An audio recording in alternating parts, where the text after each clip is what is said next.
মায়ানমারে ভূমিকম্পে ক্ষতিগ্রস্তদের মধ্যে বাংলাদেশ হতে বাংলাদেশ সশস্ত্র বাহিনীর মাধ্যমে বাংলাদেশ সেনাবাহিনীর জরুরি ঔষধ ও ত্রাণ সামগ্রী প্রেরণ। মাননীয় প্রধান উপদেষ্টার নির্দেশে বাংলাদেশ হতে মায়ানমারে বাংলাদেশ সশস্ত্র বাহিনীর মাধ্যমে বাংলাদেশ সেনাবাহিনীর নেতৃত্বে জরুরি ভিত্তিতে ত্রাণ সামগ্রী হিসেবে ঔষধ, তাঁবু, শুকনা খাবার এবং চিকিৎসা সেবা প্রদানের জন্য রেস্কিউ টিম ও মেডিকেল টিম প্রেরণের উদ্যোগ গ্রহণ করা হয়েছে। প্রাথমিকভাবে আজ ৩০ মার্চ ২০২৫ তারিখ ১২টা ৩০ ঘটিকায় বাংলাদেশ বিমান বাহিনী ঘাঁটি কুর্মিটোলা থেকে বিমান বাংলাদেশ একটি সি-১৩০ জে বিমান এবং আর্মি এভিয়েশনের একটি কাসা সি-২৯৫ বিমান জরুরি ত্রাণ সামগ্রী সহ মায়ানমারের ইয়াঙ্গুন এর উদ্দেশ্যে রওনা করেছে। উল্লেখ্য যে গমনের প্রাক্কালে সেনানৌ ও বিমান বাহিনীর প্রধান উপস্থিত ছিলেন।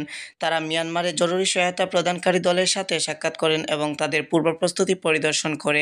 গত ২৮ মার্চ ২০২৫ তারিখে স্থানীয় সময় ১২টা ৫০ মায়ানমার ও থাইল্যান্ডের ৭.৭ মাত্রার ভয়াবহ এক ভূমিকম্প আঘাত হানে।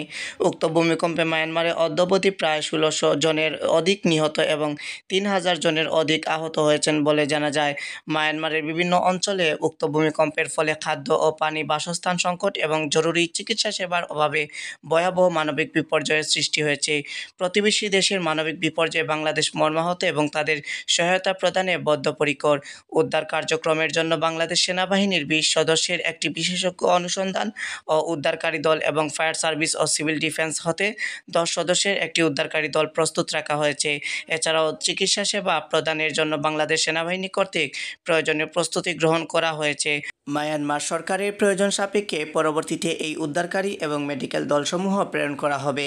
বাংলাদেশ সেনাবাহিনী বিশ্বাস করে বাংলাদেশ সরকার কর্তৃক প্রেরিত এই মানবিক সহায়তা মায়ানমারে ভূমিকম্পে ক্ষতিগ্রস্ত জনগণের দুর্ভোগ কমিয়ে আনতে সহায়ক ভূমিকা পালন করবে।